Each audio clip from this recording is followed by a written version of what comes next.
हाँ बेटा, आपको वे आंखें कविता पढ़ाई थी,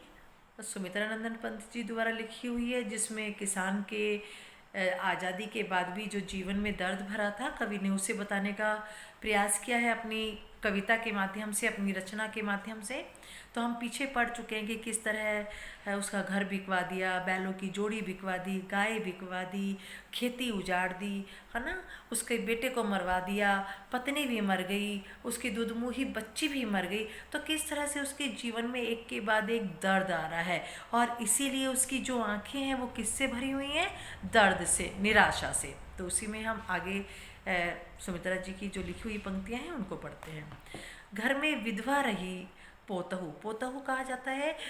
बेटे की जो पत्नी है, यानी पुत्र वधू को, है ना। लक्ष्मी थी यद्यपि पति घातिन, कि जो घर में विधवा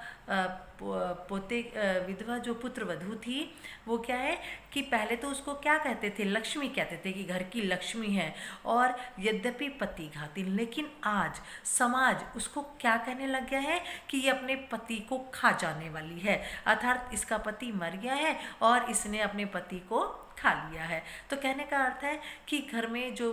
विधवा पुत्र वधू है, वो किसी, जब उसका बेटा जीवित था तो उसी को क्या कहा करते कि लक्ष्मी है, घर की लक्ष्मी है। जब आज उसका बेटा मर गया है किसान का, तो समाज भी उसकी पुत्र वधू को भी क्या कहने लगा कि ये पति को खा जाने वाली है। पकड़ मंगाया कोतवाल ने, डूब कुएं में मरी एक दिन,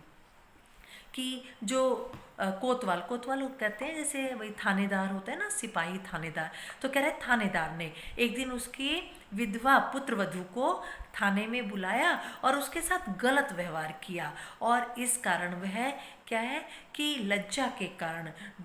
कुएं में डूब करके मर गई। तो उस समय ऐसा ही था, समाज में जो दशा थी वो बहुत दीनहीन थी। जो ये पूंजीपति लोग थे, ये महाजन लोग थे, जो ये कोतवाल थे, इनका ही बोलबाला था, जो ये करते थे वो ही सही था। तो कह रहे कि विधवा पुत्र वधू को बुलाया और उसके साथ गलत व्यवहार किया, और वो बेचारी अपमानित होकर के कुएं में डूब करके मर गई। कहने का अर्थ है कि जो एक सहारा था किसान का, पुत्र वधू का, वो भी क्या है, समाज ने किस प्रकार, कोतवाल ने उसको मार दिया और वो अपमानित होकर कुएं में मर गई। खैर, पैर की जूती जोरू, न सही एक दूसरी आती। कवि कह रहे हैं कि चलो मान लिया, खैर यहाँ जो कवि का भाव है वो स्त्री के प्रति ज़्यादा सम्मानजनक नहीं है।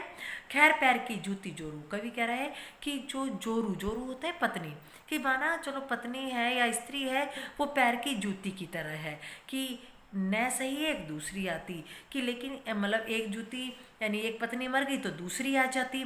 पर जवान लड़के की सुध कर सांप लौटते फटती छाती। कह रहे कि यदि बहू मर गई तो कोई बात नहीं, बेटे की दूसरी शादी कर लेते, लेकिन जवान बेटा मर गया तो उसको याद करके, सुध माने याद करके, किसान की छाती पर सांप लौटते हैं, उसकी छाती फटती है, अर्थात दर्द के कारण जो उसका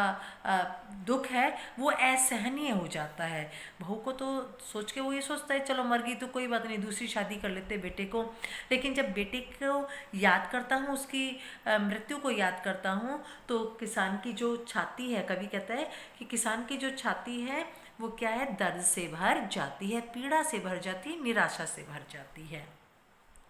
पिछले सुख की स्मृति आंखों में, स्मृति का अर्थ होता है यादें, पिछले सुख की, कि जो पहले किसान के पास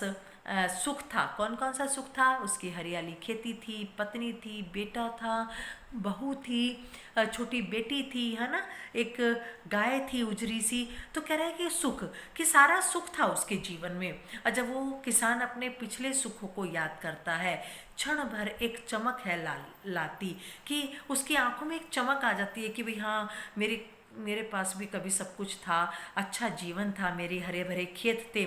तुरंत शून्य में गढ़ वह चितवन, तीखी नोक सदृश बन जाती, और तुरंत ही उसकी आंखों में फिर दुख का भाव भर जाता, उसकी आंखों में आंसू आ जाते, ये सोच करके कि सब कुछ उसका समाप्त हो गया है, और वो सुख के पल उसको क्या करने लगते हैं, तीखी नोक, क्या है कि नोक की तरह चुभने लग जाते हैं। जब वो अपने पत्नी, बेटे, बहू, बेटी, हरियाली और पशु, इन सबको याद करता है, तो एक क्षण के लिए तो उसकी आंखों में चमक आती है, लेकिन दूसरे ही क्षण क्या होता है, दूसरे ही क्षण उसकी वो सुख के पल उसको क्या करने लगते हैं, दर्द देने लगते हैं, क्योंकि वो सुख के पल अब उससे दूर हो गए हैं। तो यहाँ जो कविता है उसमें कवि किसान के जीवन की पीड़ा बता करके शासन को सचेत करना चाहते हैं कि सरकार, समाज एक किसान की पीड़ा को समझे और उसकी दशा में सुधार का प्रयास करे।